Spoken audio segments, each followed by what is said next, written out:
Hey, what's going on YouTube? Welcome to Post Cologne. Today I'm going to be unboxing 3 new Paris Corner fragrances, including Paris Corner's Noir D'Arabie. So let's jump into it. All right, we are back with another unboxing first impressions video of 3 clone fragrances from the House of Paris Corner. Folks over at Aroma Concepts were kind enough to send these fragrances along. Full disclosure, there was no money exchanged hands. This is not a paid promotion of any sort. They just sent me some free fragrances and I told them I'm going to give my honest opinion on what I think about them. So that's what we're gonna do. We're gonna talk about these 3 fragrances.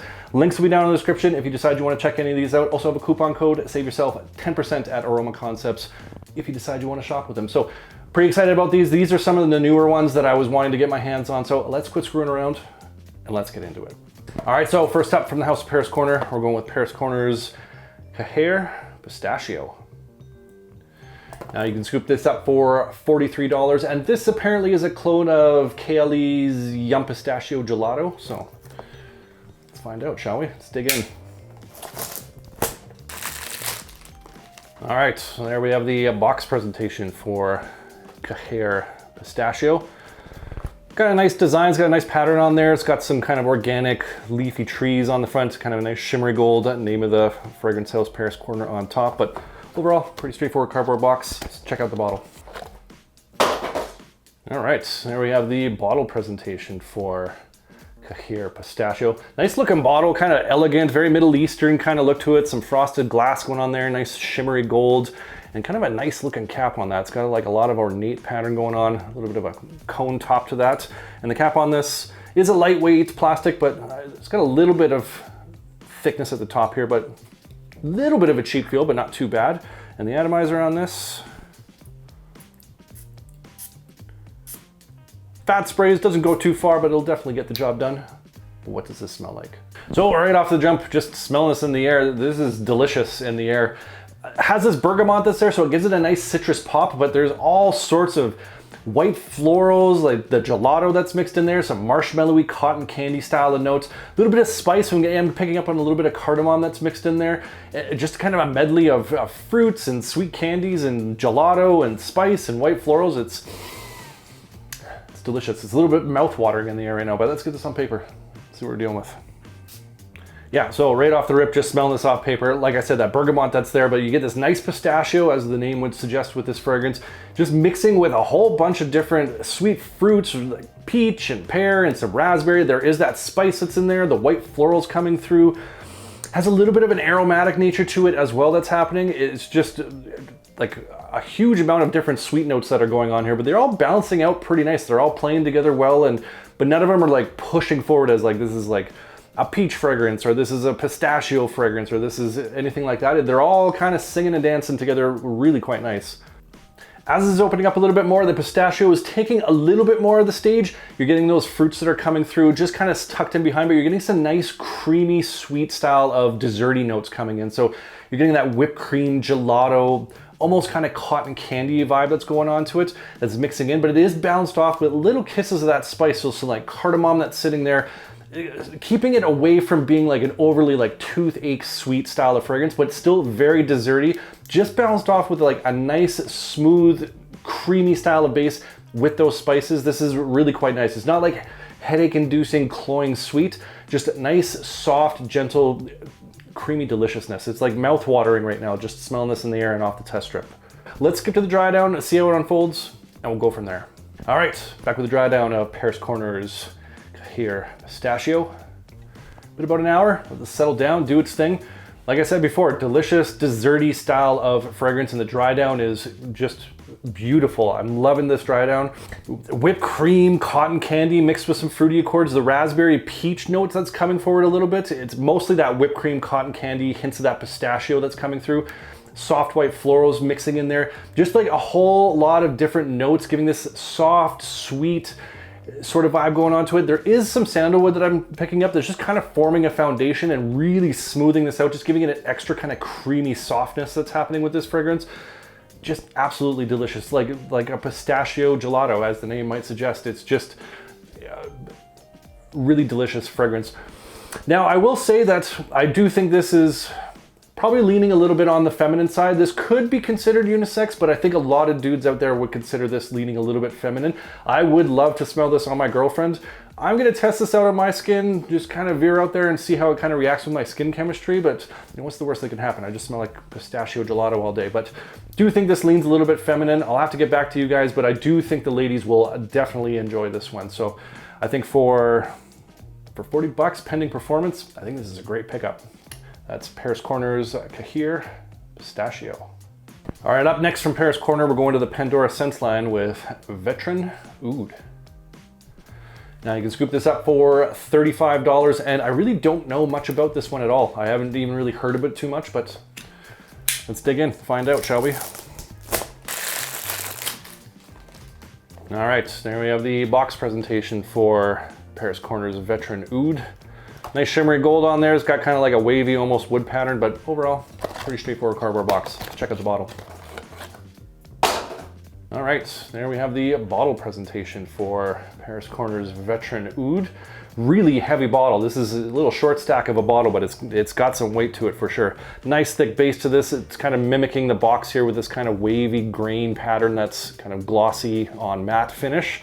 And the name of the fragrance right there. Cap on this has like a little bit of this kind of collar on it that's going around it, kind of like a nice little added touch. And it is a metal cap, so it's got some weight to it. It is quite nice, does not feel cheap whatsoever.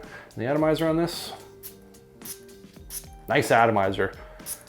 Yeah, sprays halfway across the room. Good distribution, will get the job done. But what does this smell like? Oof, so we are really changing gears from that pistachio fragrance. Very saffron, leathery, hints of oud that's going on here. Has a little bit of a nuttiness as well. It's almost kind of aromatic at the same time, but what you're mostly getting is that saffron, leathery oud style of Centicord going on to it. So pretty kind of heavy, dark fragrance, but let's jump into this, find out. This is interesting. Off the test strip, it's way different than it was in the air. I mean, it's similar, but like the vanilla, there's vanilla coming through on this a lot more with that saffron, that leather, a little bit of woodiness as well. It's got like a nice kind of airy sweet touch to it, like lavender vanilla that's coming forward a little bit more than the saffrony leather. Ooh, that's interesting. Yeah, as this is opening up, this is really nice. The leather was kind of a little bit rugged at the beginning, mixing with that saffron. It had a bit of a rugged kind of cowboyish leather. But with that lavender and that vanilla, it's really starting to smooth out into kind of like a more like high-end wallet style of leather, and it's mixing with this oud that's really nice oud that's mixed in here. Not like a skanky oud, it's got a bit of a sweetness to it, a little bit of a woody touch. It's mixing with, I believe, some cedar that's going on with this one. Mixing with those sweet notes and those aromatics, this is quite nice. Yeah, the sweetness is dropping back in behind that leather note now. So like I said, off the beginning, off the test strip, it was more sweetness coming, but now it's starting to kind of reverse roles a little bit and balance out to more of that kind of darker leather style of fragrance, but really nice balance of those sweet accords that's going on with this right now. And like I said, that aromatic kind of nature with that lavender, giving it a little bit of a lightness, even though they're kind of dark scent accords coming through with that leather, with that oud, a little hint of some nuttiness that's going on. I'm digging this one. This is interesting and it's quite nice. So let's skip to the dry down, see how this unfolds, and we'll go from there. All right, back with the dry down of Paris Corner's Veteran Oud. Been about an hour, let this settle down, do its own thing. In the initial opening and kind of the mid, it sort of reminded me of Armani's Stronger With You Oud. I've smelled that a handful of times. It was okay, I just couldn't justify the price for it and I wasn't too crazy about it. I kind of thought that's where this one was headed, but in the dry down, it's taken a different direction that I was kind of hoping it wouldn't, to be honest. The vanilla sweetness has really kind of fallen back, and I was hoping that sweetness balanced with that kind of dark, rugged, leathery oud would kind of like still keep singing like it did in the opening and that mid, but it's really dropped back, and now it's just kind of your typical saffron leather oud style of fragrance. The nuttiness has kind of dropped off as well. And so to be quite honest, off paper, it's a little boring. Like I've smelled this type of fragrance a million times in a million different Middle Eastern fragrances, and this doesn't really stand out as something kind of extraordinary or mind-blowing. It's like I said, it's a little boring. I am a little disappointed, but we'll get this on skin. I'm not going to judge it just off the paper because that's not fair. So I'm going to get this on skin and try it out, but I was hoping the sweetness would stick around. It's kind of the bottom line on this one. But overall, like the leathery oud aspect of it is nice. It's just, like I said, it's just nothing too exciting, and I was hoping it would go in a different direction. So it's just my honest opinion of that. That's Paris Corner's Veteran Oud. All right, last but hopefully not least, we got Paris Corner's Pandora Scents Noir D'Arabie. Now you can scoop this up for $40 at Aroma Concepts, and this apparently is a clone of Montal's Arabian Tonka, and apparently it's a pretty good one. A few of you have recommended this one to me, so let's dive in, find out. All right, so there we have the box presentation for Noir D'Arabie. Very shimmery, shiny gold packaging on there, and it's a little hard to see, but got like a horse kind of sitting on there, name of the fragrance, but overall, typical cardboard box. Let's check out the bottle. All right, there we have the bottle presentation for Noir D'Arabie. Pretty straightforward bottle. It's kind of got like a matte black finish on it. That horse kind of like on the box there. Cap on this, very lightweight plastic. It's got a little bit of thickness to it, so it's not like super cheap, but it is a very lightweight cap. And the atomizer on this sucker, ooh, it's a little gurgly. Ooh, I don't like that. Okay, it's straightened out a little bit. Okay, atomizer, a little sketchy. What does this smell like? So right off the jump, just smelling this in the air, lots of saffron coming forward, very saffron forward, and it has kind of a nice sugary floral style of kind of mix of notes going on, mixing with that saffron. So it's got like an interesting kind of dynamic going on right now. It's got kind of a dark, aggressive saffron mixing with some light florals, but almost like cavity-inducing sweetness at the same point. I hope that makes sense, but interesting so far. Let's get this on paper. Yeah, so right off the rip, like I said, has that saffron there. Little hint of some tart citrus that's in there, but the saffron, there's a bit of oud, like an auger-woody oud that's coming forward, and this kind of sugariness that's coming through, it's a mix of floral, like a sugary floral style of sweetness that's coming through, kind of running up against that oud, that saffron style of combination. Interesting. All right, now as this is settled down, now this is all kind of gelling a little bit better. I was a little bit worried, to be quite honest. This was kind of really kind of pulling you in different directions, but now that it's kind of settled down, everything's coming forward a little bit better. Oud's still there. It has this nice kind of rosiness, the sugary rosiness that's going on. Not an overly kind of like oud rose style of fragrance. Has some additional tonka coming through. So you're getting that kind of vanillic sweetness, almost like a roast tonka kind of going on with it, mixing really nice with that auger wood. So that roasted oudiness with the tonka kind of combined. The saffron's still there. It's starting to kind of fade back a little bit, which I think is what's making this smooth out a little bit more. The saffron was very aggressive in the opening, but this is turning into a very nice fragrance. Let's skip to the dry down, see how this unfolds, and we'll go from there. All right, back with the dry down of Paris Corner's Noir D'Arabie. Been about an hour. Let's settle down, do its thing. This hasn't changed a whole lot. So the rosiness has come forward a little bit more, like a sugary rosiness, but it's like gotten almost like a toothache sweetness that's going on to it. That's like, it kind of almost tickles your nose. It's so sweet, and the mixture of it with that oud is just a very noticeable kind of combination. It's nice, but like for some people, it might be a little bit jarring, to be quite honest. Tonka's coming through, mixing with that, the sweet accords. It's got a little bit of texture from that amberiness, so it's got like a bit of a dryness that's happening. So it's like almost like a roast tonka that's working in there, mixing with that sugary rose and that auger wood.